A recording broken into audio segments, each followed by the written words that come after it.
Is today hump day? I believe it is.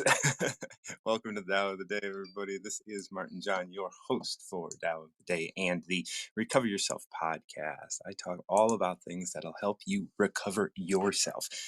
What do I mean by recovering yourself? Well, so much of the world talks about what it is we're recovering from, and I want to add to that conversation what it is we're recovering to. And every day we get to recover a little bit more of who we are. And yeah, welcome to this Wednesday, Tao of the Day. I don't know, is it special? Are you going to make it special? Come on up, pick a number between 1 and 81, and we can find out how special today is. I am always here ready to present to you some Tao. Now, I want you guys to recognize that the Tao is truth. It is an ancient text. If you were to talk to Dr. Rao, you'd see that it's just like the Brahman. And these are things that are around us everywhere. They're within us, around us. We're surrounded by this love, by this understanding, by all that is. And we are part of that. And because we're conscious, and because we're conscious at such a rate, because we're conscious at such a rate, we're able to engage in recognizing that we're part of that. And when we get to recognize we're part of that, there is nothing that really can get in our way of our lives when we recognize we're part of that. Of course, there are moments in each of our lives in which we forget or we lose sight of what we are and who we are. And when we do that, we stumble back into into a state of being that isn't true. And so the Tao helps us understand what's true. What is truth in the grand scheme, and how do we live a reasonable life? I translate the Tao Te Ching into the canon of reason. The reason that I do it that way is because it is a philosophical text, but it's not a philosophical text that comes from reason or understanding how the physical world works. It's understanding how the spiritual world works and how the spiritual world is guiding us to be in this world of things.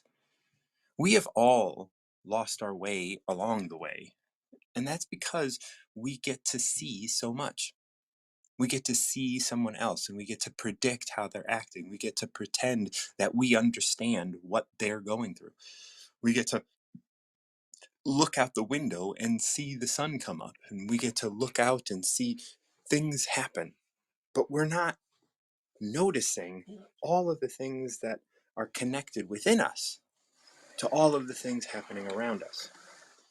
We often think that they're separate because they look so separate. Richard Mark Nichols is going to join me. Yeah. How do you feel about things that are separate? But Mark, do you have a number? How you doing, Mark? What's going on? I do have a number. Oh, good. So how's your Does the number 70 work? 70? Yes. So there are 81 chapters of the Tao, and so I always ask for a number between 1 and 81, and we're going to go and read 70. Do you know the Tao Te Ching? I don't know. So this is a whole new Well, experience for me. let me give you a little bit of a primer so that we understand what we're doing. Number 70 isn't too Okay. long, so we'll be able to get through it. And what we're going to do is, so the Tao Te Ching is an ancient text written about 600 BCE. Now, this is the same time that they say that a lot of scholars say that the Old Testament was written. And this is a text written by Lao Tzu about how to live a reasonable life from a spiritual standpoint, even though the Tao Te Ching as a text is more of a philosophical, mental thing. It is definitely in the realm of yielding and spirituality. And so each one of these verses talks about how it is we can approach life from a more reasonable standpoint. Does that jive? Yes, it does. It makes Okay, absolute beautiful. sense to So me. I'm going to go ahead and read number 70. And what I'm going to ask you to do is just listen and then tell me your initial response and some of your initial thoughts, and then we'll go back through it line Okay, by line, and then we'll break it apart and see if we can dig any more out of it. So, number 70 states, cool. my teachings are easy to understand and easy to put into practice. Yet, your intellect will never grasp them, and if you try to practice them, you'll fail. My teachings are older than the world. How can you grasp their meaning? If you want to know me, look inside your heart. Any initial thoughts? My initial thoughts is I can understand, for me, that there is no way that we can understand everything in this Yeah. world. If we did, then, well, then man would have to be some kind of superhuman. Right. And as I've always said all my life, that there are things that maybe we are not supposed to understand. We have to just accept them. And I suppose that's a philosophy that I've always had. I mean, scientists and all these people, they tell us what may have happened thousands and millions of years ago, but we weren't there, we didn't see it. Right. So I can only use my own imagination and thought processes to, but I can understand where this is coming from, where you say, okay, my teachings you're not going to able to understand, possibly because those teachings are older than I have lived on earth. Therefore, I Yeah. would have to go back to that point in which those teachings were written and try and absorb all the history and the reasoning behind it, which I can't do. So I Right. suppose I have to make my own assessment of it over time. Yeah. You know, I love If that that. I love that. makes And sense. and I want to just point out this line. My teachings are older than the world. So it's not even older than like you. It's older than the world. How can you grasp their meaning? Oh, You know, yeah, like well, then I'd have to go before time itself and before the universe and before, right. and how far back would I have to go? Right. And and that would just give you the sensory sort of knowledge. You know, there's a verse in, I mean, I know you don't know this, but there is a verse in the Tao that says, you know, gathering knowledge is picking up something and adding something all the time. But when you gain wisdom, or when you gain the Tao, you're releasing things all the time. You're letting go. You're not trying to grasp at something. And actually, the word grasp is even in here. Your intellect will never grasp them, like the practices we're talking about. And and so much of that is because it's it's bigger than your capacity to understand, but not bigger than you. Does that make sense? Yeah, yeah, it does So make let's sense let's look at this. because Go on. it must be. I'm, I mean, if I think of when one is a child and one is really young, and when you're really young, you first of all start off and you're not really aware of anything. And if someone asks you, "Oh, do you remember what happened to you when you were 2 years of age?" You can't really remember. But Right. there is a point at which you get that consciousness, which actually says, "Yes, I can remember things." When a Yeah. parent remarks about something that happened in your childhood, I think, yes, I remember that. Yeah. In some Um, abstract way, I remember that. That's how like I one always. instance that I can remember is when we went to the UK for the first time, me and my brother, as very young little boys in 1976. And I can remember sitting, I think it was in my Auntie Doris's house, and we'd both been given a Lego set. Hmm. And I can even see the table now I can see the table where we were sitting, putting the Lego together. So Yeah.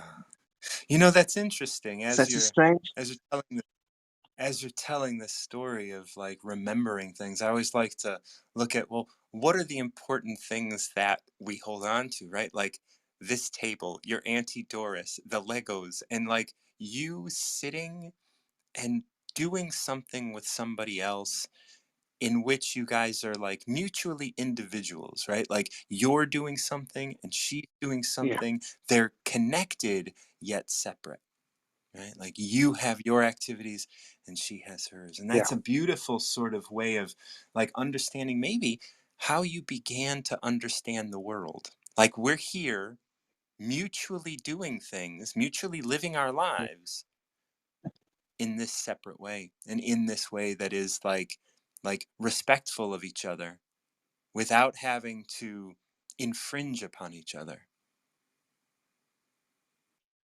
Even between myself and yourself, there's Yes, two different absolutely. worlds. And I think that's a beautiful way of Because understanding. before, because before I came to wisdom, I didn't know you existed. That's You right. didn't know I existed. I knew that America existed. I, And you knew there were people here. I knew that there were people, and uh, I knew that America has a president. And well, in 1983, we did a combined trip as a family. And I have been to New York City as a young 14-year-old boy. And I do Mm, remember that. yeah, And we also went to Syracuse and all over the place. We went to quite a few places. yeah.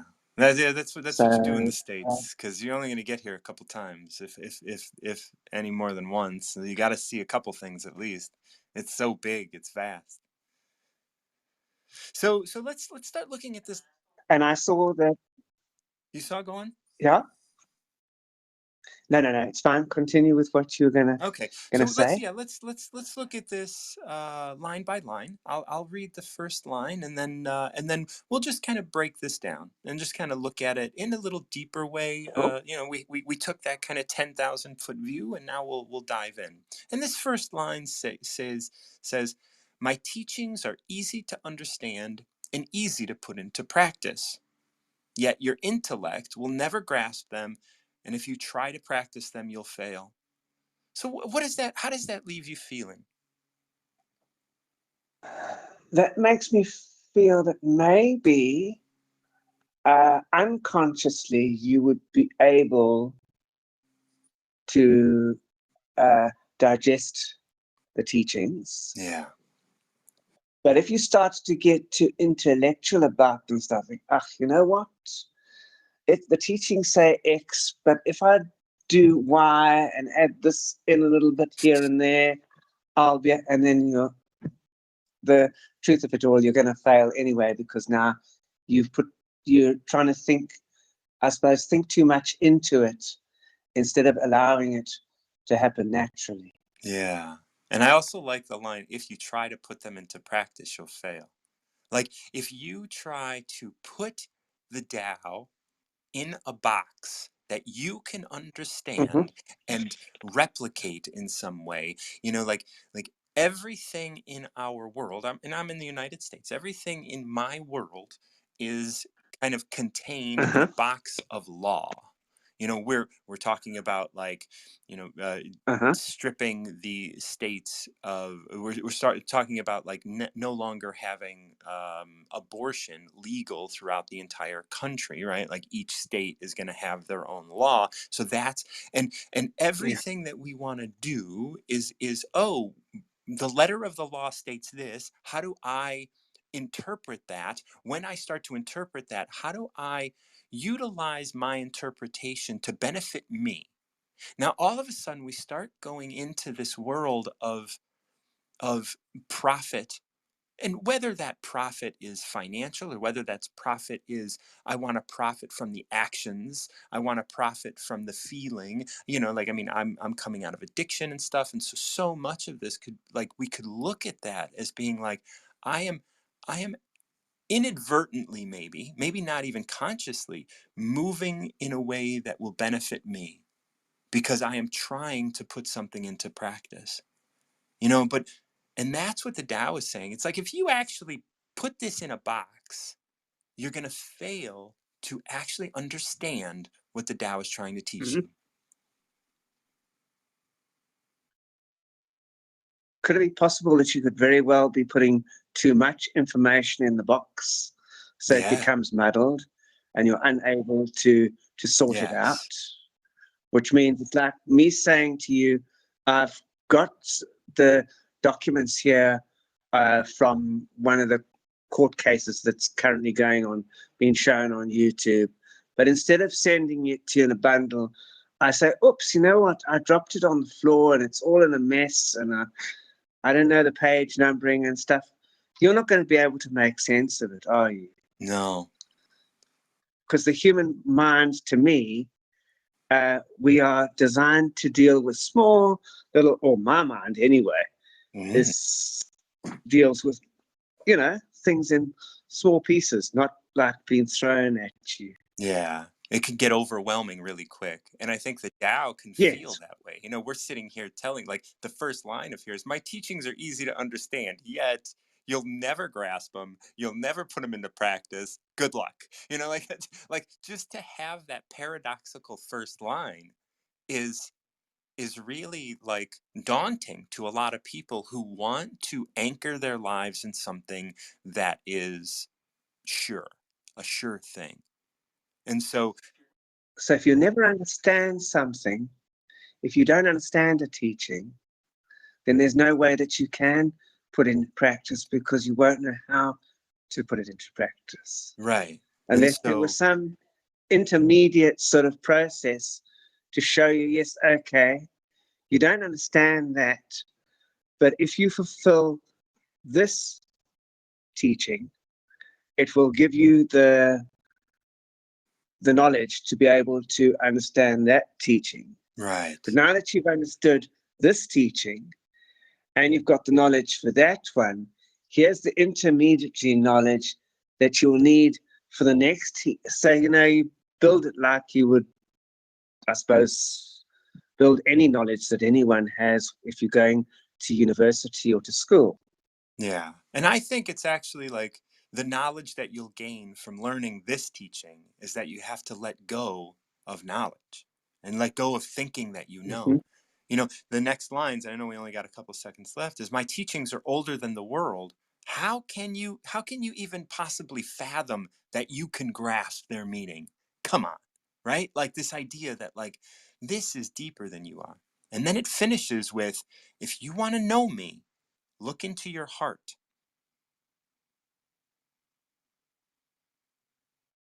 Okay, so maybe there's something to do with it's a more spiritual Yeah. form of teaching, which one's heart will understand more than one's Hmm. brain will intellectually understand. Oh, thank you so much. That was beautiful. What a beautiful way to end that. But yes, this is all about, like, your heart can understand, but your head um, will drop off. All right, Richard, I'm going to bring you back up. I do have Samantha in line, so I just want to see if you have any final words, and then we're going to go to Samantha. All Go what on. I was going to basically say now was that maybe if you the heart obviously maybe understands things, certain things, and the brain understands certain things. And if you take the heart and you ask the heart to do things that the brain does, it's going to battle. And Yes, if you ask the brain to do something that the heart normally deals with, and maybe our intellect gets in the way. it sure does. It sure So does. maybe the trick to actually understanding this is to say, look, this is an issue for the heart. Leave your intellect out of it.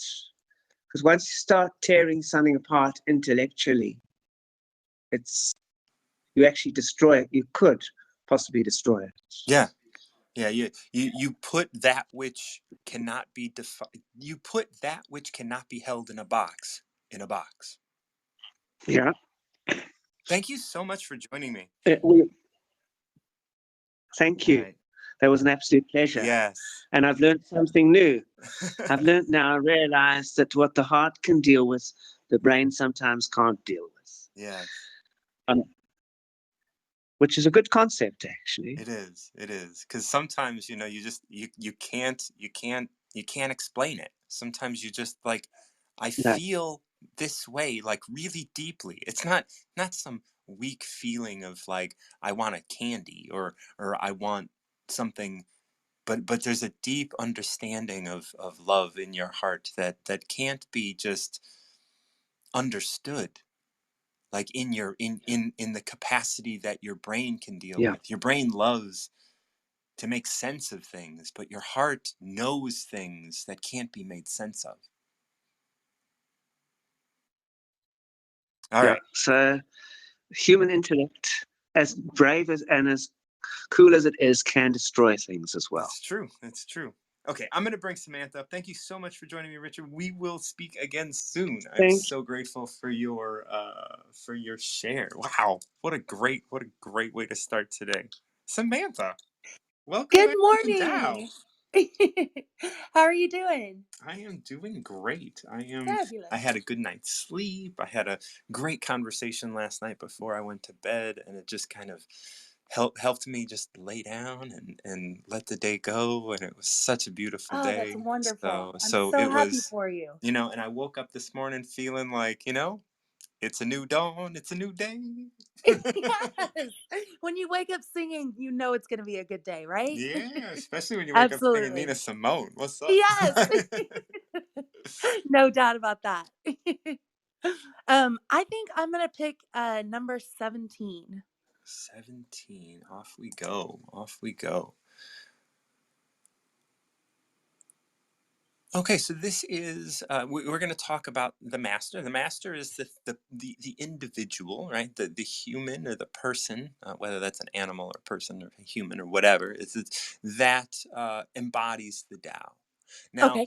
when we are this is a recurring theme. This is how, like, you can call in certain circles, you can call people yogis, you can call people gurus, you can call people whatever. Like, there are all these different names. The Tao, especially, under this translation, refers to them as masters. Now, and we often refer to different things as, like, and I don't know if we've talked about this, but sometimes we'll hit on things that talk about countries or governing people or doing all these things. And although, yes, that could be like a country, and it could be a community, and it could be like, a condo association, right? It could be, you're governing people in one way or another, but it could also just be like when you are sitting at a table with two other people, or you are governing your body. So it doesn't have to be this kind of grand thing. And in this one, it starts with when the master governs the people, right? Like, so I just want to kind of preface the idea that, like, even though you might not be governing over anybody, you still govern your body, you govern your actions, and you govern, like, a group of people for a specific period of time. Like, if you're talking with six people, there's going to be a point where you're the one leading the conversation. And so Sure. I just want to bring that back as we get into this one. When the master governs, the people are hardly aware he exists. Next best is the leader who is loved. Next is one who is feared. The worst is one who is despised. If you don't trust the people, you make them untrustworthy. The master doesn't talk, he acts. When his work is done, the people say, "Amazing. We did it by ourselves." Thoughts? Well, I I actually picked this one and I'm realizing this now a few weeks ago, but it's a message that I think I needed to hear again today. And I firmly believe that, Yeah, maybe I was reading this thinking that, actually. I was like, yeah, I know I've gone through this with you. So let me yeah, actually switch up the translation, and then we'll okay, go through a different translation. sure. When the master takes charge, hardly anybody notices. The next best is the leader who is obeyed but out of love. After that, there is a leader who is obeyed but out of fear. The worst leader is one who is hated. Trust and respect people.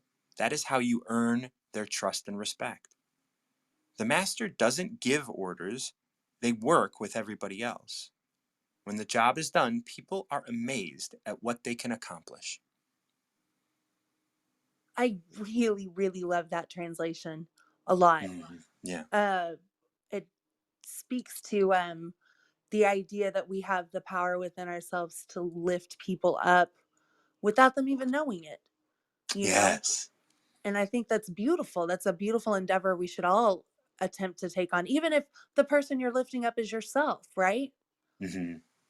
Um, and I feel like with our country kind of regressing, uh, it's especially important to remember that we need to come to the table with respect and reverence for everybody's experiences, whether or Yeah, not we share those experiences. Um, absolutely. and yeah.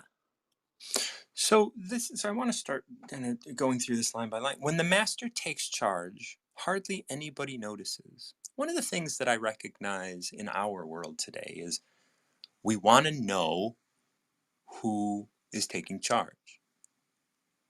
I think currently, and not to kind of bring any politics into this or anything, but like currently, the Republican Party backs Donald Trump to come back, and that's Hmm. great. But that is looking to somebody to take charge so that they can Sure. notice.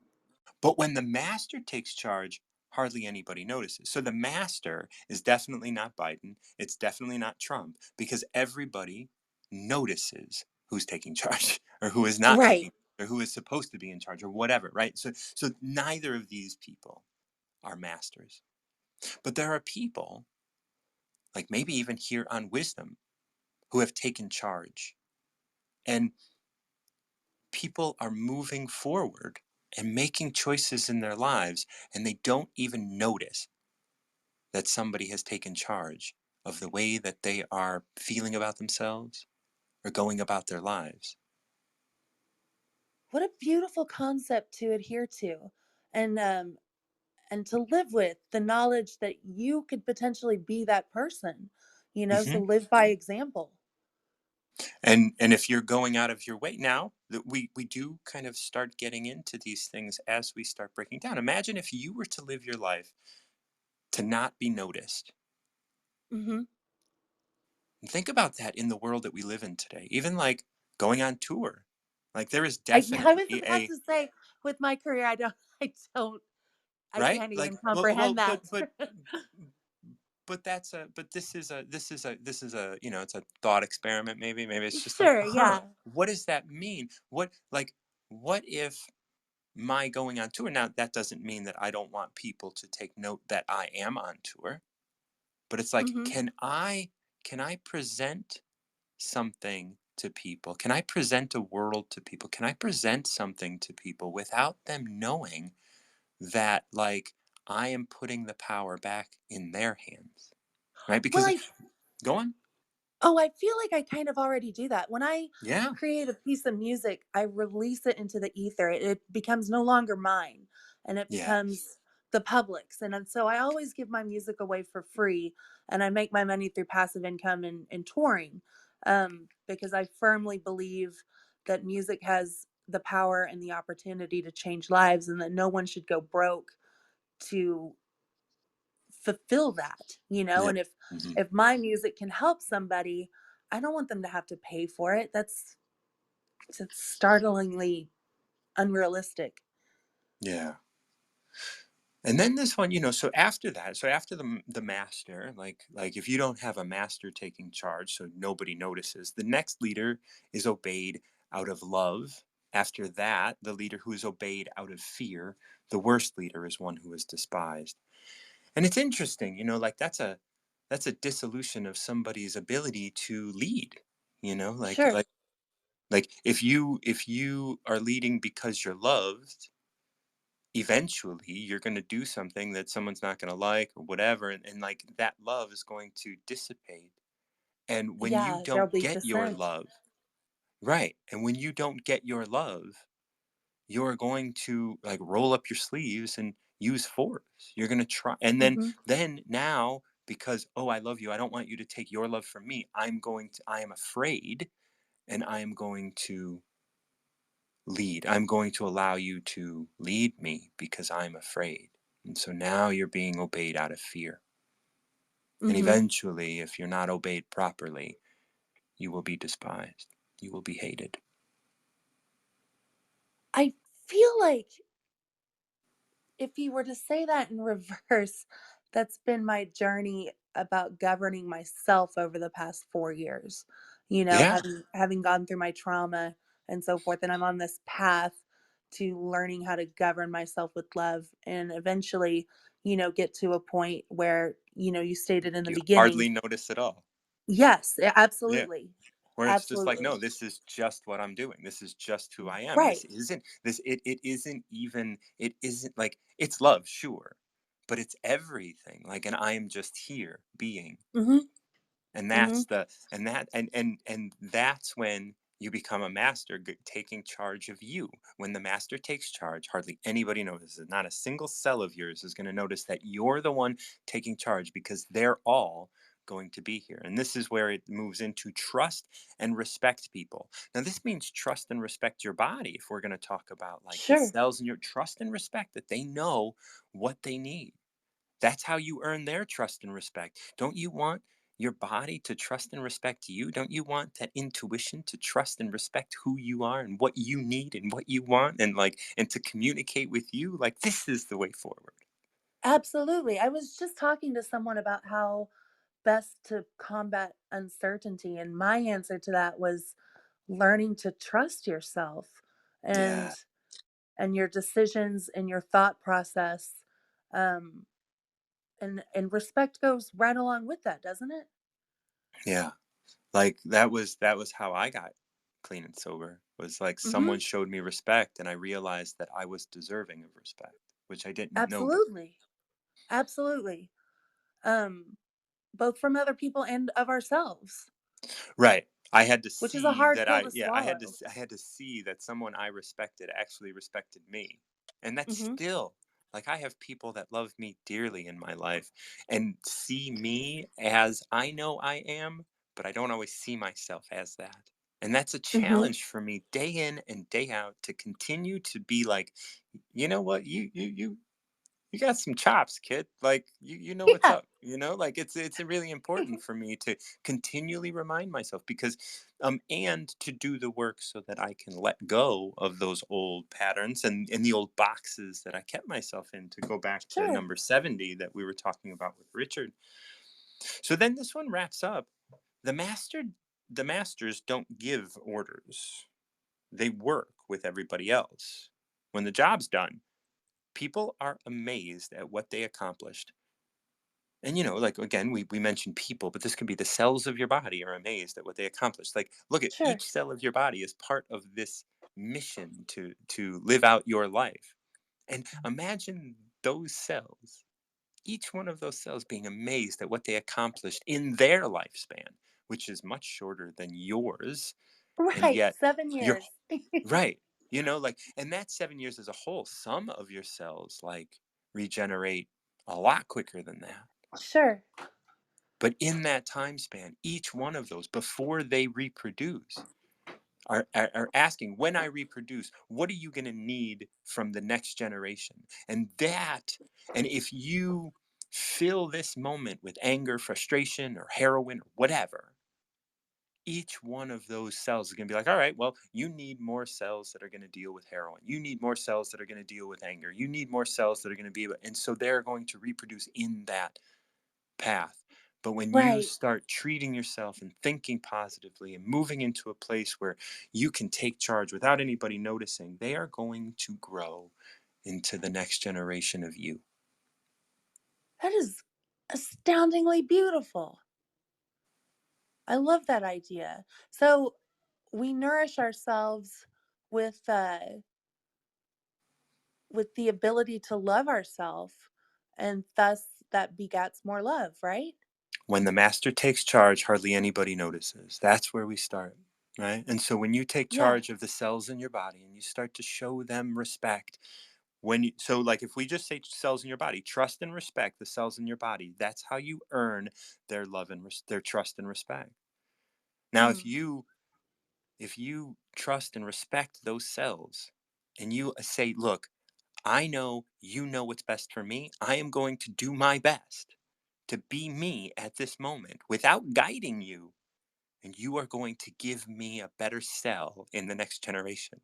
And that generation is going to take me into the next, to the next, to the next. Right. I love that. I absolutely adore that actually. I don't know why I feel so differently about this particular reading than I did the first time, but this one seems altogether much more positive. Well, maybe it's not the writing, but you. Maybe so. I woke up singing this morning too, so maybe I'm just in that mindset. But thank you so much Absolutely. for sharing that with me, Martin John. You're just incredible. You have a blessed Thank day. you. Okay, Will do. bye, sugar. Have a good one. We're going to bring in Dr. M. Wow, all of these Dr. M, like Samantha, these aren't my normal folks. I love it. Love it. The new folks all the time. Dr. Good M, how are you morning. today? Hello. Hello, can you hear Oh, me? I got you. There you are. How's it Yeah, going? so it's going well, thank you. Your You of the are, day. you are, yeah, it sounds like you're on the other side of a pillow. Okay, one moment, let me see. Okay, yeah. I'm driving and it's the reception. Ah, So okay, okay. let's give it like 30 seconds. If it's too choppy, then I'll just No, that's fine. Yeah, like it's not choppy as much as it's just a little muffled. But I am now comfortable with what I'm hearing, and I think I can make it out. So go ahead. okay. Well, I was just saying your cow of the day happens to be during my drive to work, so that's really nice to be able to listen and of course to hop up and have one read. I'm wondering if you could please do number Which number? 9. 9. Okay, cool. I thought I missed that for a second. Okay, number 9. We're moving to number 9. Okay, this is a beautiful one. A very kind of classic. In terms of like you may have heard some things very similar to this before. So what it states is, fill your bowl to the brim and it will spill. Keep sharpening your knife and it will blunt. Chase after money and security, and your heart will never unclench. Care for people's approval, and you'll always be their prisoner. If you do your work, not if you do your work, but do your work, then step back. The only path to serenity. Initial thoughts? Oh wow, a lot there. Yes, um, do your work and have a care for what others might think. Otherwise, you're living the life that they want to live. Yeah. That's such a beautiful, like, right? Like, that's such a eye-opening line, right? Care for people's approval and you will be their prisoner. That one's so strong. Right? Out of Yes. all of them, like fill your bowl to the brim and it will spill. Yeah, I get it. No big deal. Keep sharpening your knife and it will blunt. Yeah, no big deal. Chase after money and security and your heart will never unclench. Then all of a sudden we start to get into this, wait, that's a real thing. That's a real thing. And my heart will never unclench. And then care about people's approval and you will always be their prisoner. Like now it starts to get like serious, right? All of a sudden we go from these allegories or these metaphors to something serious. Chase after money and security, care about people's approval. These things are like in our lives. Yes, yes. Those first couple of statements is a bit more elusive, I guess. Yes. Sharpen your knife and it will dull. Okay. Right. Yes. So I'm wondering if you can expound on the first couple of verses there. Yeah, it's interesting. Both of these like talk about, fill your bowl to the brim and it will spill. So like, if we're looking at this from the standpoint of education or money or whatever, if you have billions and billions of dollars, like so many people these days, right? Like people have more than they need, and there's like this addiction to greed and having so much. It's going to spill, meaning that there's going to be money that just kind of spills out, like, and even though that's good for like the economy, think about the people that are, like when you spill something on the rug, it's like, oh, like I got to clean that up. But if I don't clean that up, it's gonna fester and it's gonna just get bad. It's gonna start to stink at some point. And the thing is I look at this as like this huge giant, like having a bowl, and here's all these like little poor people, like just wanting to be spilled on. And it's like Mm-mm. this sort of ugly, dirty way of like making yourself better than others, right? And bigger and more important. And when you fill your bowl to the brim, it's like, I want it, I want it, I want it, I want it. And I want it so bad that any little bit and I want so much, any little bit that spills out from me, oh, the peasants can pick up. Right? Like that's kind of how I see this at this moment. I don't Okay, know, okay, like, so from moment to moment, I'll read these things and I'll think about them differently. Keep, sure. Yes, and like other spirituality provoking scripture. It is very much. I mean, at least to me, meant to be taken differently at different times or in different places from different perspectives. I was thinking that fill the bowl, like and it spills. Could also say something about excess, basically. So you end up uh, if you're too focused on having something beyond a certain point, you can end up wasting it even. I yeah. mean, that's coming from the way that you describe, like spilling on the floor. Hmm. So because I mean, first you're filling the bowl, you're trying to like contain more and more or have more and more, but then at some point it just ends up getting wasted and you cannot fill anymore. So Yeah. don't, I guess moderation in everything, and Hmm. don't be overly excessive in anything, because then you kind of maybe lose the benefit of whatever that is, and very much make goes for money. After a certain point, what like sometimes I wonder, like, okay, if you're a multi-billionaire, there's only a hamburger that's so good that you can have in any city. Right. That's um, right. And this idea of it spilling is like, there's a moment, there is someone out there who would be content with what you spill, and ah, you are so gluttonous on this thing that you have, and you're filling it and filling it and filling, like education is another thing.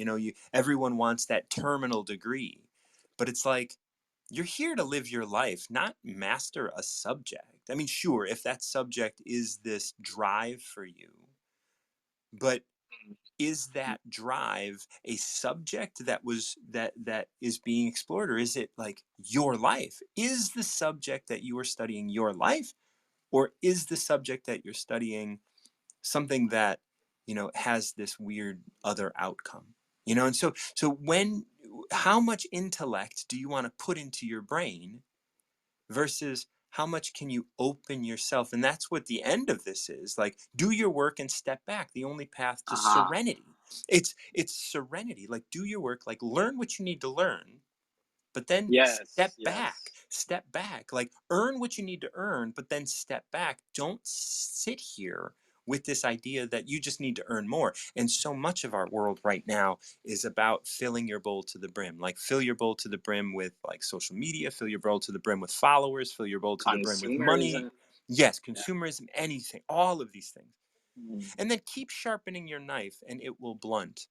It's like, if you don't stop and use your knife, well, what the hell are you sharpening it for? Mm. Like, why are you continually trying to Right. hone this blade? What and what part of, like, you're only going to be able to use a knife for so many things. So can you step away from honing your knife to, like, care for your well, right? Or Yes. whatever, right? Like, care for these other aspects of your life. And that's, both of those are metaphorical. And Sure. and so it starts us off in this on this path of like, oh, like, that's intriguing, and it kind of lulls us into this sense of like, oh yeah, this is going to be metaphorical, and I don't have to look at anything in myself. I don't have to question anything in my life, because they fill your bowl to the brim and it will spill. Yeah, I get that. I've done that with my coffee, or I've done that. But then it says, like, very directly, and this is why I like this translation by Stephen Mitchell. It's chase after money and security. As soon as you read that line, you can no longer rely on metaphor, because we're Right. all doing that. Right.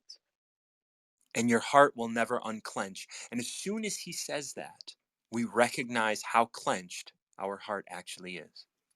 Yes, yes, we are attached. That the last verse, do your work and step away. To me, it also speaks of detachment, because Mm-hmm.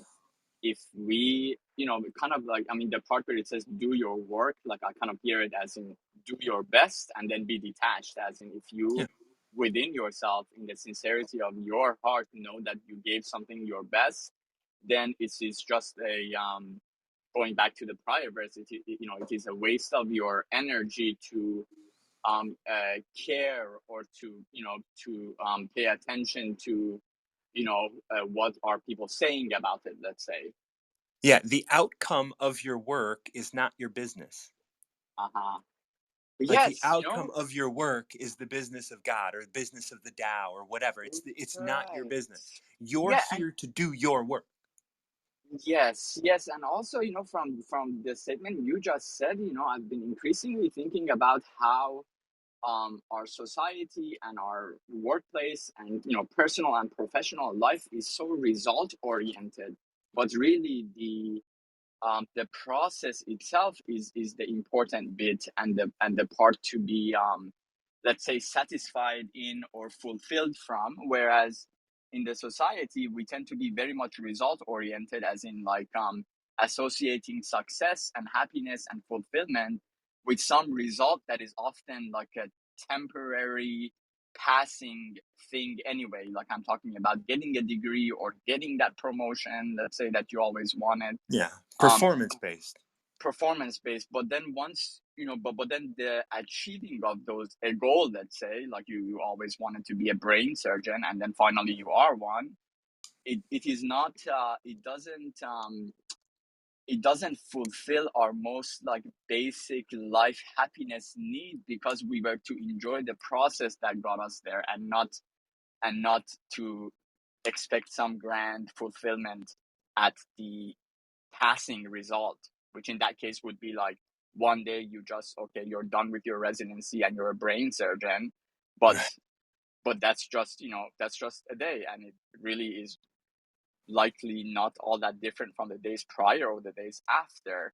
So if you didn't put effort or try to see or try to enjoy the journey and the process that got you to that result is going to be disappointing. If you, let's say, were miserable hoping for some grand happiness or fulfillment on the achievement point, because it's like, because it's defined, like the society defines these things like success, yeah, in my opinion, in not in a right way, because it is destination oriented, but Right. we should be journey oriented. That's That whole thing ties into the one line we didn't read in between the money and the do your work, which is care about people's approval and you will always be their prisoner. Yes, You yes. know, and that's what you're saying. You're saying, look, you aren't going to be fulfilled, but you're not fulfilled not because you don't have the capacity to be fulfilled, but because you're inadvertently the prisoner of the ideas of other people. And I talk about this as being under the influence. You're under the influence of society, you're under the influence of your parents, you're under the influence of the education system, which is telling you be a doctor, be a lawyer, be a doctor, be a lawyer, whatever it is, or be an engineer, right? Yes. Like there Or is this be thing. something in a particular way. This is the way to Right. be this or that. Yeah. Yeah. And even if that's not in school or whatever, if it's in the economic system, you know, like you have to be this kind of a person, you have to be successful in this way. But if you are worried about people's approval, you will always be their prisoner. And that's why we want to be able to step back, um, and you know, really be able to do our work. If we can step back and do our work at that moment, we can just look at it. We can look and move in the direction that we want to move. Thank you so much, Martin John. Absolutely. Always a Hope to pleasure. catch you again next time on another drive to work. Appreciate you. Will continue to listen. Have a good day. Thank you. Thank you. Thank you. Wow. What a nice conversation. Dr. M, it's always a pleasure to have you on. Um, it's always beautiful to, you know, like understand that, you know, we can have these conversations, like everybody that came on, Richard, Samantha, Dr. M, like, you know, it's such a pleasure for me to be able to have conversations and have conversations in a way that they're heard.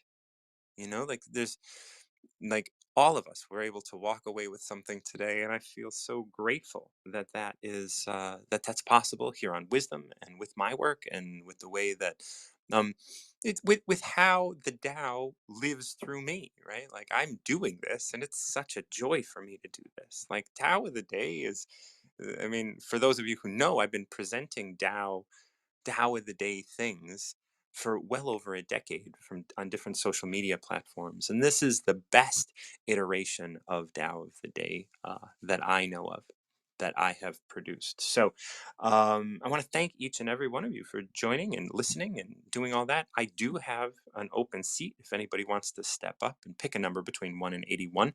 Other than that, my name is Martin John. I host the Recover Yourself podcast. I also host Recover Yourself workshops. There are new dates on on the calendar right now, starting on the 17th of May, and for the next 6 Tuesdays after that, I will be hosting workshops at 9 a.m. Central Time. So those Tuesdays I'll be doing earlier Tao of the Days, but I invite you to check out the links. I also work with a limited number of one-on-one clients every month. If you're interested in working with me and in the work that I do, definitely reach out. If you are benefiting from the work I do, help a brother keep the lights on. Send me a tip through Venmo at martinjohn_Garcia, and I will definitely thank you publicly because you know, I understand. I understand the money thing, and I really appreciate you guys coming up and benefiting. I want to make sure that you're benefiting, but I also want to be able to continue doing it. So there's no exchange for it at this moment, but I do. I would love a little love, if you know what I'm saying. So thank you guys so much. Until next time, keep recovering yourself.